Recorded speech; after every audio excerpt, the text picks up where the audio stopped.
Hi friends, welcome to Dhankush kitchen. ಇವತ್ತಿನ ರೆಸಿಪಿನಲ್ಲಿ ನಾನು ರೆಸ್ಟೋರೆಂಟ್ ಸ್ಟೈಲ್ನಲ್ಲಿ ವೈಟ್ ಸಾಸ್ ಪಾಸ್ತಾನ ಯಾವ ರೀತಿ ಮಾಡೋದು ಅನ್ನೋದನ್ನು ತೋರಿಸ್ಕೊಡ್ತೀನಿ. ಇದು ಚಿಕ್ಕ ಮಕ್ಕಳಿಗಂತೂ ತುಂಬಾ ಫೇವ್ರೇಟ್ ಅಂತಲೇ ಹೇಳ್ಬೋದು. ರೆಸ್ಟೋರೆಂಟ್ಗಳೆಲ್ಲ ಹೋದಾಗ ಇದೆಲ್ಲ ತುಂಬಾ ಕಾಸ್ಟ್ಲಿ ಇರುತ್ತೆ. ಅದನ್ನು ನಾವು ಮನೆಯಲ್ಲೇ ಈಸಿಯಾಗಿ ಮಾಡ್ಕೋಬೋದು. ಅದು ಹೇಗೆ ಮಾಡೋದು ಅನ್ನೋದನ್ನು ತೋರಿಸ್ಕೊಡ್ತೀನಿ ಬನ್ನಿ.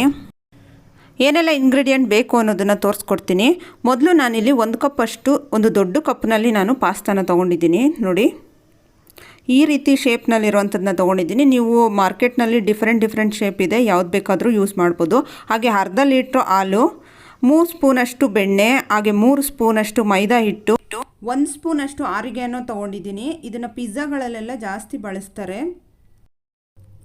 1 ಸ್ಪೂನಷ್ಟು ಕಾಳುಮೆಣಸನ್ನ ಈ ರೀತಿ ತರ್ತರಿಯಾಗಿ ಪೌಡರ್ ಮಾಡಿ ಇಟ್ಕೊಂಡಿದ್ದೀನಿ.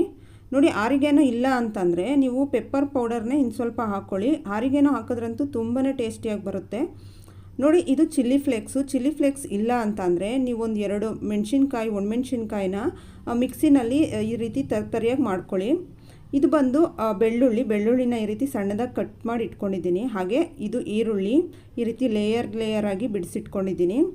ಹಾಗೆ ಕ್ಯಾಪ್ಸಿಕಮ್ ಮತ್ತು ಕ್ಯಾರೆಟ್ನ ನಾನು ಹಚ್ಚಿಟ್ಕೊಂಡಿದ್ದೀನಿ. ಇಷ್ಟೇ. ಇವಾಗ ಮಾಡೋದು ಹೇಗೆ ಅನ್ನೋದನ್ನು ತೋರಿಸ್ಕೊಡ್ತೀನಿ ಬನ್ನಿ. ಮೊದಲು ನಾನಿಲ್ಲೊಂದು ಪಾತ್ರೆ ಅಥವಾ ಪ್ಯಾನ್ಗೆ ನೀರನ್ನು ಹಾಕಿಟ್ಕೊಂಡಿದ್ದೀನಿ. ಇದು ಕ್ವಾಂಟಿಟಿ ಎಷ್ಟಿರಬೇಕು ಅಂತಂದರೆ 1 ಕಪ್ ಪಾಸ್ತಾಗೆ ನೀವು 4ರಿಂದ 5 ಕಪ್ಪಷ್ಟು ನೀರನ್ನು ಹಾಕ್ಕೊಬೇಕು. ಇದು ಚೆನ್ನಾಗಿ ಈ ರೀತಿ ಬಿಸಿಯಾಗಿ ಕುದಿಯೋಕ್ಕೆ ಶುರು ಆಗಿದ್ದಾಗಲೇ ನೀವು ಎಣ್ಣೆನೂ ಉಪ್ಪನ್ನು ಸೇರಿಸ್ಕೋಬೇಕು. 1 ಸ್ಪೂನಷ್ಟು ಉಪ್ಪನ್ನು ಹಾಕ್ಕೊಂಡಿದ್ದೀನಿ. ಹಾಗೆ 1 ಸ್ಪೂನಷ್ಟು ಎಣ್ಣೆನ ಸೇರಿಸ್ಕೊಂಡಿದ್ದೀನಿ. ಇವಾಗ ನಾನು ಪಾಸ್ತಾನ ಇದಕ್ಕೆ ಸೇರಿಸ್ಕೊತಾ ಇದ್ದೀನಿ. ಈಗ ಒಂದು 5ರಿಂದ 6 ನಿಮಿಷ ಇದನ್ನು ಚೆನ್ನಾಗಿ ಐ ಫ್ಲೇಮಲ್ಲಿ ಇಟ್ಕೊಂಡು ಕುದಿಸ್ಕೊಳ್ಳಿ. ಒಂದು 80% ಅಷ್ಟು ಇದು ಚೆನ್ನಾಗಿ ಬೆಂದಿರಬೇಕು. ನೀವು ಬೆಂದಿದೆಯಾ ಇಲ್ವಾ ಅಂತ ಯಾವ ರೀತಿ ಚೆಕ್ ಮಾಡಬೇಕಂದ್ರೆ, ಈ ರೀತಿ ಒಂದು ಚಾಕುವಿನಿಂದ ಕಟ್ ಮಾಡಿದರೆ ತಕ್ಷಣಕ್ಕೆ ಕಟ್ ಆಗಬೇಕು. ಈ ರೀತಿ ಆಗಿದ್ದರೆ ಇದು ಆಗಿದೆ ಅಂತೇಳಿ. ಇವಾಗ ಇದನ್ನು ಫಿಲ್ಟ್ರ್ ಮಾಡ್ಕೋಬೇಕು.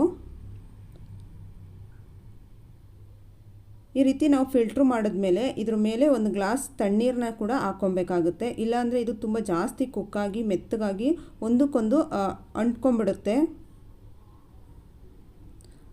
ಇವಾಗ ಇದಾಗಿದೆ. ನಾವು ಸಾಸ್ನ ರೆಡಿ ಮಾಡ್ಕೊಳ್ಳೋಣ. ಸಾಸ್ ರೆಡಿ ಮಾಡ್ಕೊಳ್ಳಿಕ್ಕೆ ಅಂತೇಳಿ ಒಂದು ಪ್ಯಾನ್ಗೆ 3 ಟೀ ಸ್ಪೂನಷ್ಟು ಬೆಣ್ಣೆನ ಹಾಕ್ಕೊತಾ ಇದ್ದೀನಿ. ಇದು ಕರಗಿದ್ರೆ ಸಾಕು. ಇದು ಕರಗಿದ ತಕ್ಷಣವೇ ನಾವು ಮೈದಾ ಹಿಟ್ಟನ್ನು ಸೇರಿಸ್ಕೊಬೇಕು. ನೋಡಿ, ಇವಾಗ ಇದು ಕರಗಿದೆ. ಇದಕ್ಕೆ ನಾನು 3 ಟೇಬಲ್ ಸ್ಪೂನಷ್ಟು ಮೈದಾ ಹಿಟ್ಟನ್ನ ಸೇರಿಸ್ಕೊತಾ ಇದ್ದೀನಿ.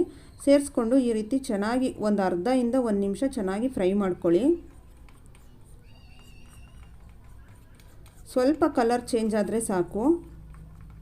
ಇವಾಗ ಇದಕ್ಕೇ ನಾವು ಹಾಲನ್ನು ಸೇರಿಸ್ಕೋಬೇಕು. ಹಾಲನ್ನ ನಾನು ಅರ್ಧ ಲೀಟ್ರೂ ಕೂಡ ಯೂಸ್ ಮಾಡ್ತಾಯಿಲ್ಲ. ಅದರಲ್ಲಿ ಒಂದು ಸ್ವಲ್ಪ ಹಾಲನ್ನ ನಾನು ತೆಗೆದಿಟ್ಕೊಂಡಿದ್ದೀನಿ. ಅದು ಕೊನೆಯಲ್ಲಿ ಸೇರಿಸ್ಕೊತೀನಿ.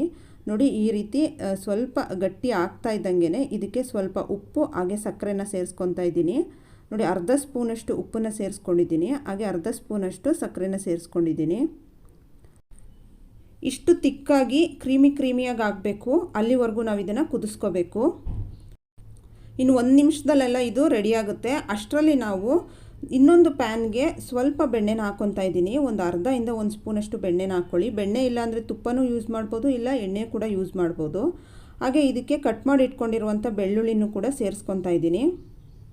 ಇದು ಸ್ವಲ್ಪ ಕಲರ್ ಚೇಂಜ್ ಆಗಿದ ತಕ್ಷಣವೇ ಕಟ್ ಮಾಡಿ ಇಟ್ಕೊಂಡಿರುವಂಥ ತರಕಾರಿನೆಲ್ಲ ಹಾಕ್ಕೊಬೇಕಾಗುತ್ತೆ.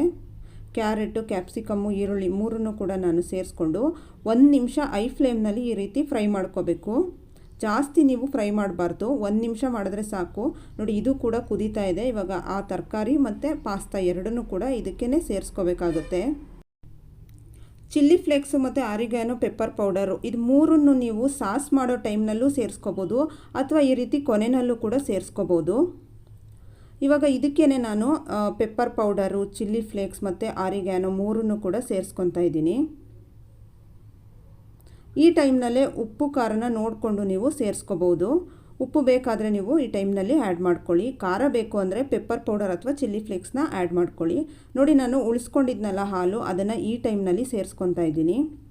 ಈ ರೀತಿ ಮಾಡೋದ್ರಿಂದ ಚೆನ್ನಾಗಿ ಅದು ಪ್ರತಿಯೊಂದು ಪಾಸ್ತಾಗೂ ಕೂಡ ಕ್ರೀಮಿಯಾಗಿ ಚೆನ್ನಾಗಾಗುತ್ತೆ. ಇದಕ್ಕೇ ನೀವು ಬೇಕಂದರೆ ಸ್ವೀಟ್ ಕಾರ್ನು ಕೂಡ ಆ್ಯಡ್ ಮಾಡ್ಕೋಬೋದು, ಮತ್ತು ಚೀಸ್ ಕೂಡ ಹಾಕೊಬೋದು, ಫ್ರೆಶ್ ಕ್ರೀಮು ಕೂಡ ಆ್ಯಡ್ ಮಾಡ್ಕೋಬೋದು. ತುಂಬ ಚೆನ್ನಾಗಾಗುತ್ತೆ. ನೋಡಿದ್ರಲ್ಲ ಫ್ರೆಂಡ್ಸ್, ಎಷ್ಟು ಚೆನ್ನಾಗಿ ನಾವು ವೈಟ್ ಸಾಸ್ ಪಾಸ್ತಾನ ಮನೆಯಲ್ಲೇ ಈಸಿಯಾಗಿ ಮಾಡ್ಕೋಬೋದು ಅಂತೇಳಿ. ನೀವು ಮನೆಯಲ್ಲಿ ಮಾಡಿ ಮಕ್ಕಳಂತೂ ತುಂಬ ಖುಷಿಪಟ್ಟು ತಿಂತಾರೆ. ಈ ವಿಡಿಯೋ ನಿಮ್ಗೆ ಇಷ್ಟ ಆಗಿದ್ರೆ ಪ್ಲೀಸ್ ನಮ್ಮ ಚಾನಲ್ನ ಸಬ್ಸ್ಕ್ರೈಬ್ ಮಾಡ್ಕೊಳ್ಳಿ, ಹಾಗೆ ಬೆಲ್ ಐಕಾನ್ ಕ್ಲಿಕ್ ಮಾಡೋದನ್ನು ಮರಿಬೇಡಿ. Thank you.